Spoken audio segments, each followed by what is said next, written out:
Continuando sobre o assunto da teologia da substituição, vamos agora analisar o capítulo 23 de Mateus para podermos entender exatamente o que significa a expressão vossa casa fica abandonada.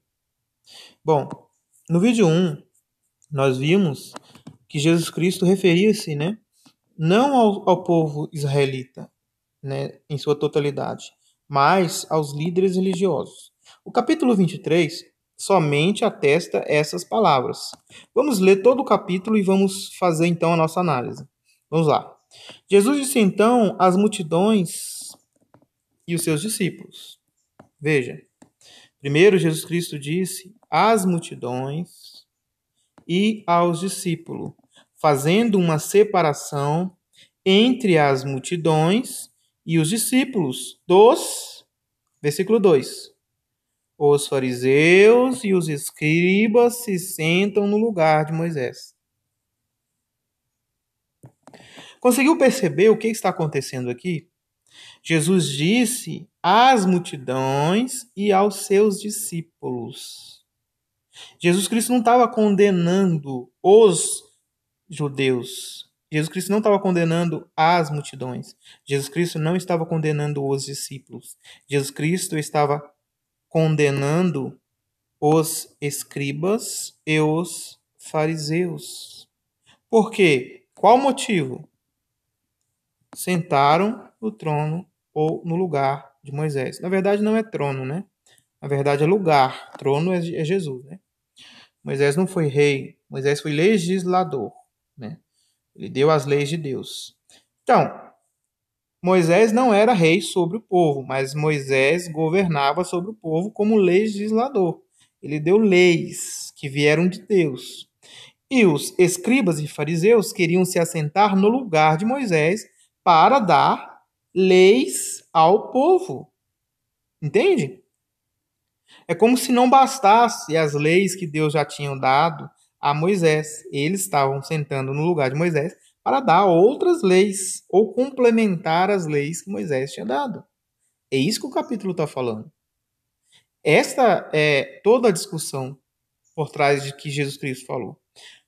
Por quê? Porque a lei que Moisés deu foi dada por Deus a ele no monte, que já envolvia todos os aspectos de vida das pessoas. Não tinha necessidade alguma desses escribas e fariseus criarem legislações paralelas para fazer com que o povo se tornasse ainda mais seus escravos, observadores das suas leis. Aí o versículo 3 diz: portanto, façam e cumpram tudo o que eles dizem a vocês, mas não hajam como eles. Aquele velho ditado: faça o que eu digo, mas não faça o que eu faço. Porque as coisas que eles falavam eram baseadas nas leis de Moisés. Mas as coisas que eles faziam eram baseadas nos seus próprios pensamentos. Pois falam, mas não praticam o que dizem.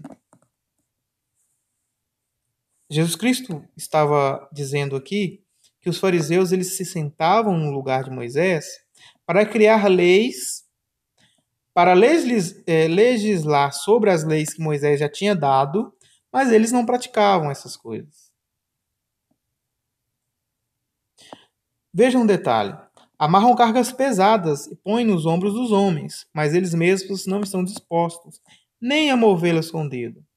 Fazem todas as suas obras para serem vistos por homens, visto pelos homens. A intenção dos fariseus era destaque. Eles queriam o assento de Moisés, porque Moisés foi um grande homem para todos os judeus, para todos os sinceros que amam a verdade. Então, ao se assentar no lugar de Moisés, esses homens queriam ser vistos como Moisés, um grande legislador, uma pessoa importante, uma pessoa espiritual, um grande líder. Pois ampliam as caixinhas de textos que usam como proteção e alongam as franjas de suas roupas. Então, não sei se vocês já viram essa gravura, né? Mas os fariseus, eles gostavam, né, de, de usar uma caixinha na testa. Eu não sei se eu vou conseguir por aqui. Acho que eu não vou conseguir. Por mais que essa seja de estudo, né? Mas eu sei que tem uma gravura por aqui que fala sobre isso. Eles usavam uma caixinha e nessa caixinha eles colocavam, né? Eles enrolavam pedacinhos da Torá e colocavam dentro dessa caixinha para dizer que a lei de Deus estava sobre a sua testa, sobre a sua face. Veja o cúmulo que eles cometiam, né? Deus queria que a lei dele estivesse na cabeça das pessoas, dentro da cabeça, dentro do coração, e não fazer uma caixinha para colocar um pedacinho das instruções da Torá, né? Os 10 mandamentos. Não é isso que Deus queria. Deus não queria que os 10 mandamentos estivessem numa caixinha amarrado na testa de ninguém. Ele queria que estivesse na mente e no coração das pessoas. Para amar a Deus sobre todas as coisas, para amar o próximo como a si mesmo, para respeitar a mulher do próximo e não falar o nome de Deus em vão. E todos aqueles outros mandamentos, os 10, né? Bom, gostam do lugar mais destacado. Então, destaque. Dos primeiros assentos na sinagoga. Então, a sinagoga era frequentada por pessoas de todas as classes. Judeu pobre, judeu rico, judeu importante, judeu simples. Todos eles se reuniam na sinagoga, né? E essa sinagoga foi feita porque quando os judeus foram cativos em Babilônia, eles não podiam mais ir para o templo. Então eles criaram essas sinagogas. Eram casas onde se reuniam para ler a Torá. Então, quando os judeus voltaram para Jerusalém, eles continuaram com esse costume. Mesmo tendo o templo, né, Beit HaMikdash, eles ainda manteram as sinagogas, esses lugares de reunião, que eles usavam no sábado, principalmente, para ler e estudar a Torá. Bom, nessas sinagogas haviam lugares importantes, que as pessoas mais importantes se assentavam. E eles gostavam de se sentar nesses lugares, né, para serem vistos pelos homens e ser chamados instrutores. Aí o versículo 7 diz: dos cumprimentos nas praças públicas e de ser chamados rabi, mestre. Então eles gostavam de ser chamados mestres, né, pelos homens. Mas vocês não sejam chamados rabis, rabi, pois um só é o seu instrutor, Cristo. Cristo, por meio do Espírito Santo, hoje nos instrui. E todos vocês são irmãos. Tá vendo que aqui Cristo, ele detona o clero religioso? Não há espaço para clero religioso na verdadeira fé cristã. Claro que existem pessoas, né, que instruem outros a respeito do caminho de santidade, mas esses não são instrutores, né, no sentido de ser o rabi que tem destaque, porque todo o ensinamento provém do Pai, né? E o instrutor, né, dos cristãos é o cabeça, é o Cristo. Então Cristo recebe do Pai e distribui à congregação. Por isso nenhum de nós quer ser chamado rabi, no sentido de que instrui a congregação. Não somos nós que instruímos, é Jesus que instrui, né?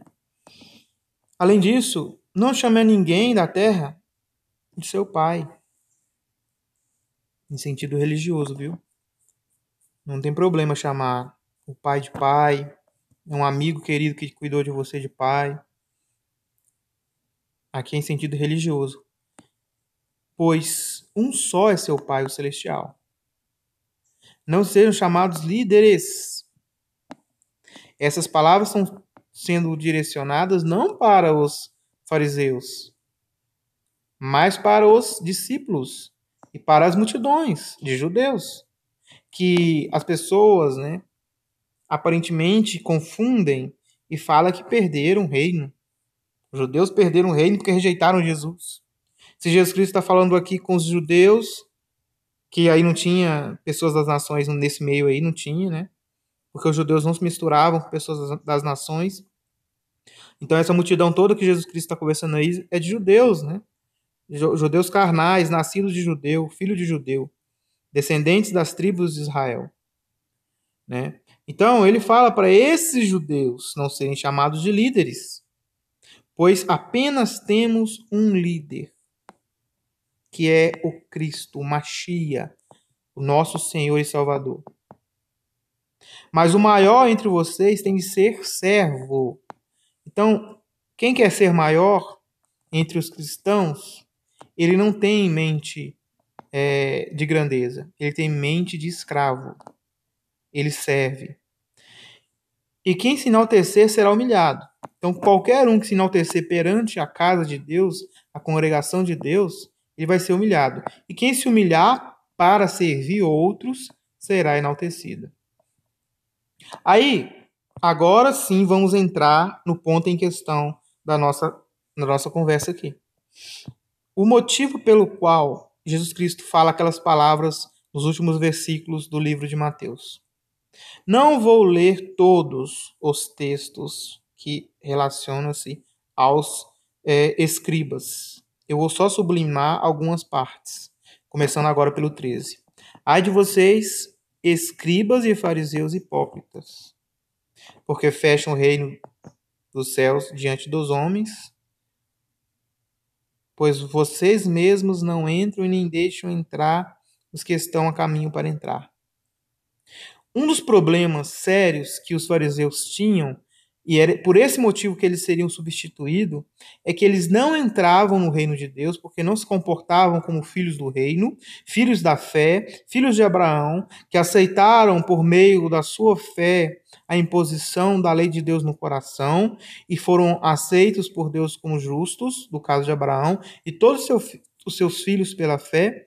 Então, por eles não aceitarem a fé em Jesus Cristo e não aceitarem as palavras de João Batista, que pregava sobre a vinda do Messias, preparando o caminho, eles não entravam no reino e não deixavam pessoas entrar.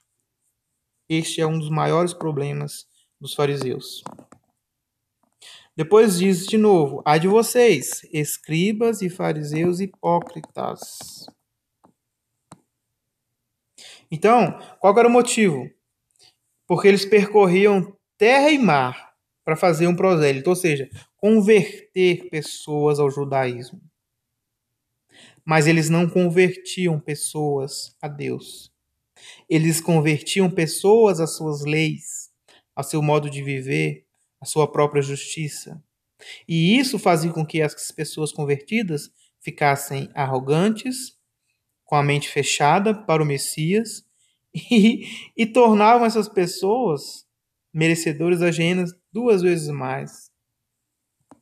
É incrível. Ainda chama eles de guias cegos.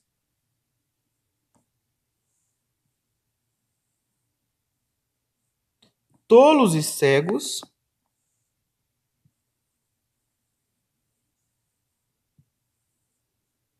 Cegos.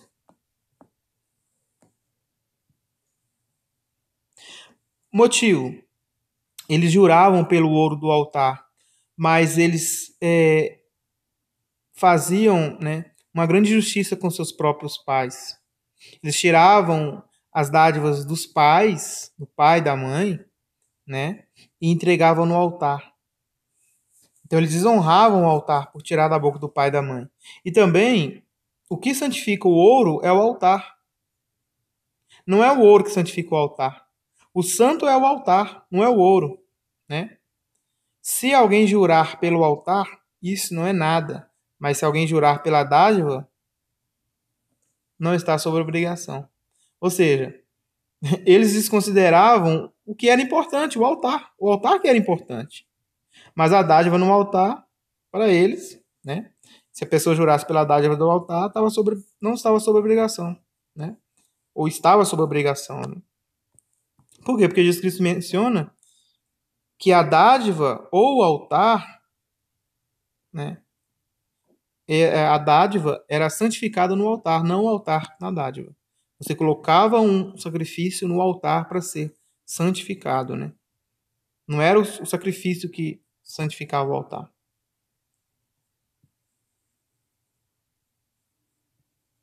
Por quê? Porque quem habita no altar, né, é o próprio Deus, né? É um símbolo. Então é Deus que santifica a dádiva, não a dádiva que santifica a Deus. Então, os escribas e os fariseus foram chamados também de hipócritas, porque eles eram super justos. Eles coavam, né, para não tomar coisa impura. Eles davam 10º do hortelã, do cominho, né? Eles observavam as minúcias da lei. Mas com relação à justiça, com relação à misericórdia, com relação à fidelidade, eles não conheciam essas coisas. Não adianta seguir minuciosamente as leis se você não for uma pessoa justo, misericordioso e fidedigno. Aqui na palavra fidedigno, né, traz a palavra fé, né? Ou seja, não adianta você não ter justiça, não ser misericordioso, não mostrar fé. Você está desconsiderando todas as outras coisas. De novo, Jesus Cristo os chama de guias cegos. Depois chama eles de fariseus hipócritas novamente. Fariseus cegos. Jesus estava muito nervoso, né? Escribas e fariseus hipócritas.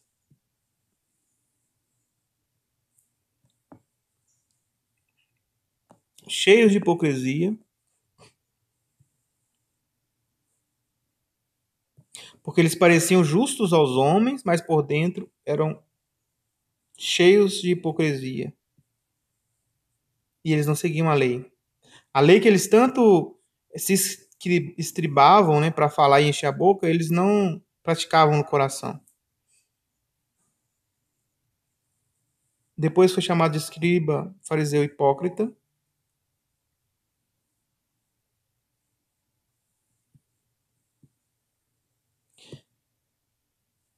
E aqui até Jesus Cristo chama eles de sepulcro caiado.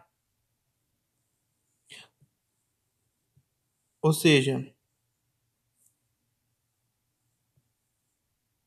porque constrói os sepulcros dos profetas e destrói os túmulos dos justos. É muito interessante isso, né? Aqui está indicando para eles, aqui, olha, que eles, os escribas e os fariseus, os que se levantavam para ser juízes, né, para serem homens da lei, os que dominavam sobre o vinhedo, né, eles construíam o sepulcro dos profetas, ou seja, matavam os profetas e decoravam os túmulos dos justos. Então eles eram responsáveis pela morte dos profetas e pela morte dos justos. E ainda eles falavam, né, se nós tivéssemos vivido no tempo dos nossos antepassados, não teríamos participado com eles em derramar o sangue dos profetas. Olha só o que eles eram ousados em dizer.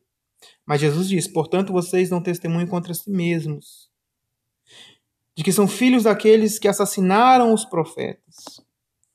Essa questão vem de tempos atrás. Quando Jesus Cristo fala que a nação perderia, né, a nação não, aqueles hipócritas, né, perderiam o reino, ele não está falando ali só para os judeus daquela época, como a grande maioria pensa. Ele está falando por toda aquela geração de pessoas que assassinavam profetas, que matavam, aqueles líderes, aqueles que foram colocados em posição de destaque, mas que usavam suas posições para se beneficiar e não para ensinar o temor, o amor do nosso Criador. Agora, Jesus Cristo passa a chamá-los de serpente e descendência de víboras.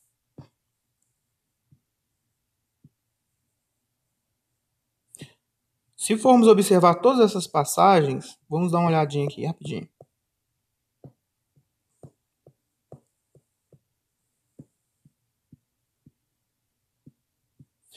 Uma, duas, três, quatro, cinco, seis, sete, 8, 9, 10, 11, 12, 13, 14, 15. 15, né? 15 vezes, mais ou menos, que é uma conta por alto, né? De que Jesus Cristo deixa claro, sem nenhuma sombra de dúvida, que ele estava falando sobre os fariseus, sobre os líderes da nação de Israel. Então agora nós vamos ler, porque agora vai chegar o ponto do nosso ponto alto do nosso vídeo. Diz assim: serpentes, descendentes de víboras, como fugirão do julgamento da geena? E porque é por esta razão que eu estou lhe enviando profetas, sábios, instrutores públicos. Alguns deles vocês matarão e pregarão em estacas, e outros açoitarão nas suas sinagogas e perseguirão de cidade em cidade, para que venha sobre vocês todo o sangue justo derramado na terra de Israel. Não fala Israel, mas é sobre a terra de Israel, né? Está falando sobre os judeus mortos. Então é rei do norte, o reino do norte e reino do sul, né? As 10 tribos e Judá também. Desde sempre, ó, desde o sangue justo de Abel. Eles são responsáveis pelo sangue de Abel? Como assim? Foram os judeus que mataram Abel? Não foi Caim? Bom, fica claro que Deus está comparando Jesus está comparando aqueles escribas e fariseus a filhos de Caim, com a mesma atitude de Caim, assassino. Assassino. Aquelas pessoas, aqueles líderes eram assassinos. Eles eram responsáveis pelo sangue de Abel e até o sangue de Zacarias, filho de Beraquias, quem vocês assassinaram entre o santuário e o altar. Depois vocês podem dar uma estudada sobre isso. Quem foi Zacarias? Eu garanto a vocês, todas estas coisas irão sobre esta geração. Que geração? Todas essas coisas vieram sobre a geração dos judeus daquela época. 70 era comum. A nação de Roma destruiu Jerusalém. Todo o sangue justo, desde Abel até os mártires que foram cometidos, né, contra os cristãos, seguidores de Jesus, do próprio Jesus, sobreveio sobre aquela geração. Aquela geração foi condenada. Porque aquela geração representava todos os judeus desviados da fé. Todos os judeus prostitutos, assassinos. Todos os judeus que não eram judeus pela fé. Eram judeus carnais, porque tinham nascido judeus, mas não eram filhos de Abraão. Essa punição sobreveio a Jerusalém em 70 era comum, como símbolo do que está por vir a todos os que se comportam como Caim e como esses escribas e esses fariseus. Daí, Jesus ele resume tudo isso falando: Jerusalém, Jerusalém, que mata os profetas e apedreja os que lhes são enviados. Quantas vezes eu, Jesus, representante do Pai, Malaquiarro, anjo de Adonai, o anjo de Jeová, que estava na frente do acampamento, de dia e de noite, como fogo e como coluna escura.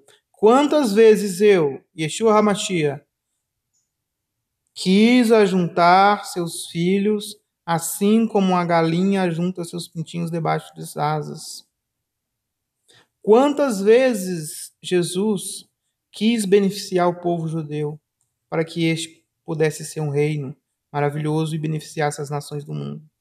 Quantas vezes ele providenciou apóstolos quando ele morreu e deixou seus apóstolos.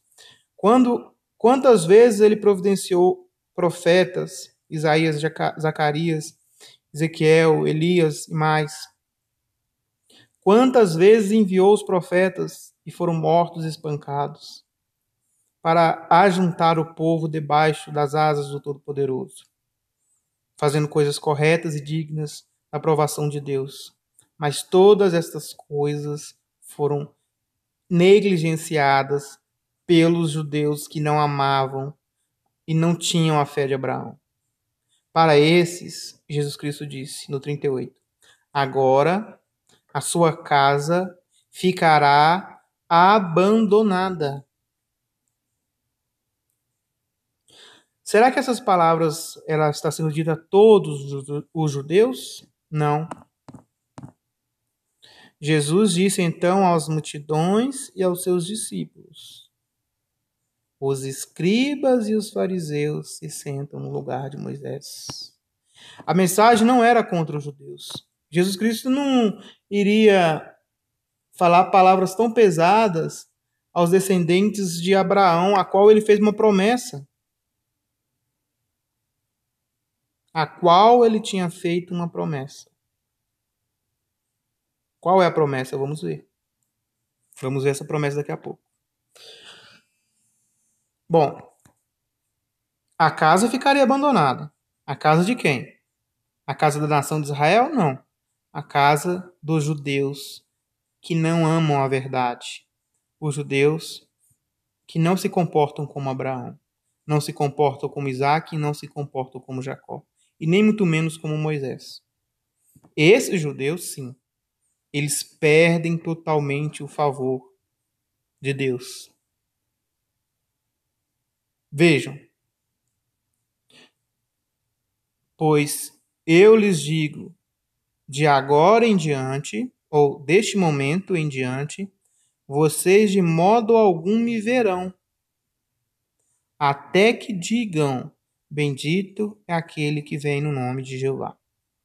Essa é uma das mais lindas profecias do Novo Testamento. Jesus Cristo disse que os judeus, aqui ele já está generalizando, né?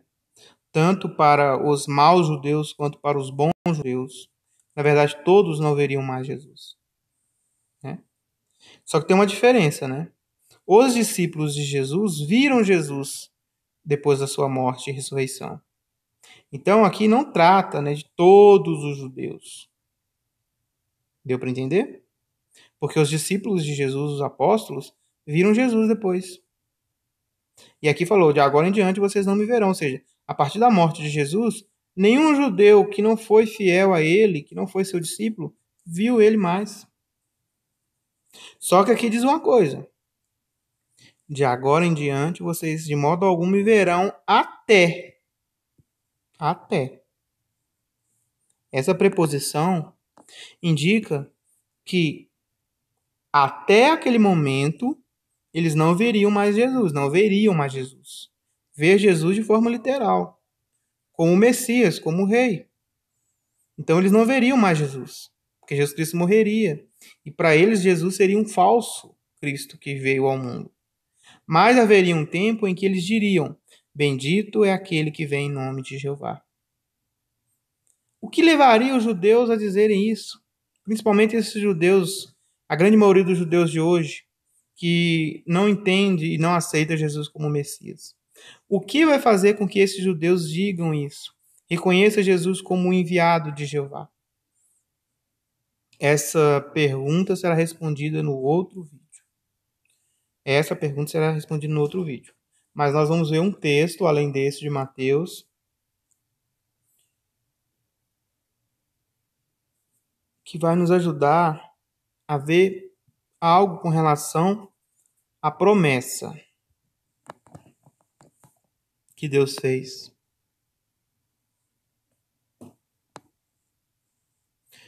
No capítulo 15 de Gênesis,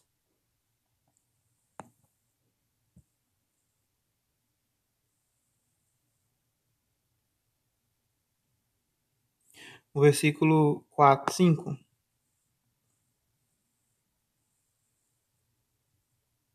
Vamos ver começando no 3. Abraão acrescentou, tu não me deste descendência, e um servo da minha casa será meu herdeiro. Mas a respeito dele, Jeová, a ele foi, mais a respeito de Jeová, não, perdão. Mas a resposta de Jeová a ele foi: esse homem não será seu herdeiro. Seu próprio filho é que será seu herdeiro. Abraão aqui não tinha filho ainda. Ele era, mas a mulher dele, né? Eles eram inférteis, né? Não tinham filhos. Aí Deus diz no versículo 5: ele o levou então para fora e disse: olhe para os céus, por favor, e conte as estrelas, se puder. Não podia ler, não podia contar as estrelas. Eram muitas. Então acrescentou: assim se tornará a sua descendência. Então essa é a promessa de Deus para Abraão. Esta sempre foi a promessa de Deus para Abraão. Aqui falou que os descendentes de Abraão seriam como estrelas dos céus. Se nós irmos aqui no capítulo 13, verso 15, diz assim: porque toda a terra que você está vendo, eu darei a você e a sua descendência como uma propriedade permanente. Permanente é algo que não muda, né? Então a terra de Israel, a promessa da terra de Israel, né? Do lugar em que os israelitas moram, é algo que foi dado por Deus para eles para sempre, permanentemente. E aí diz o 16: e vou tornar a sua descendência como partículas de pó da terra. De modo que, se alguém pudesse contar as partículas do pó da terra, sua descendência poderia ser contada. Ou seja, primeiro Deus compara, no versículo 13, no capítulo 13, 16, a descendência de Abraão como partículas do pó da terra. Depois, no capítulo 15, compara a descendência de Abraão às estrelas dos céus. As estrelas dos céus. 5.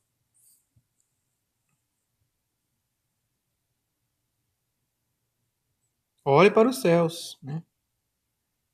Conte as estrelas, assim se tornará a sua descendência, como estrelas dos céus e como pó que tem na terra. Não dá para contar, não dá para contar as estrelas, não dá para contar o pó. A descendência de Abraão seria gigantesca. E ela também teria duas características, uma celestial e outra terrestre. Por isso que Deus faz essa menção. Os céus, as estrelas, mostra que de Abraão viria um descendente que residia no céu, Jesus, a descendência celeste. Do pó da terra indica de todos os descendentes de Abraão que são nascidos aqui mesmo na terra, né? Os descendentes carnais. Então, Abraão ele tem descendentes carnais e descendentes espirituais, vamos dizer assim, né? Literalmente Jesus que veio dos céus e todos aqueles que receberem de Jesus, né, no futuro, a glorificação, que é um corpo que está sendo preparado nos céus, também serão descendentes com natureza de cima, como é mencionado por Jesus em várias outras passagens. Esta é a promessa de Deus. E em Lucas, capítulo 1, versículo 55,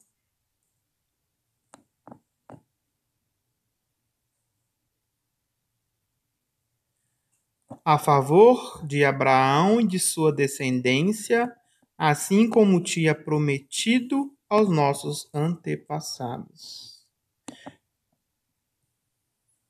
Promessa. Promessa. A Bíblia ACF, Almeida Corrigida Fiel, ela verte o versículo como falou aos nossos pais, para com Abraão e sua posteridade para sempre.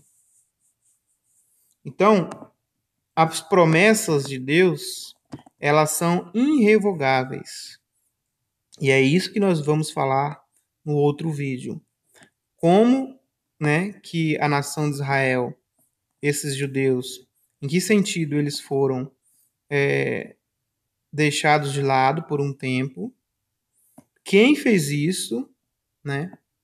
O que aconteceu e por que que hoje eles não aceitam a Jesus. Basicamente, essas coisas vão ser faladas no próximo vídeo. Então, espero que vocês tenham gostado desta explicação.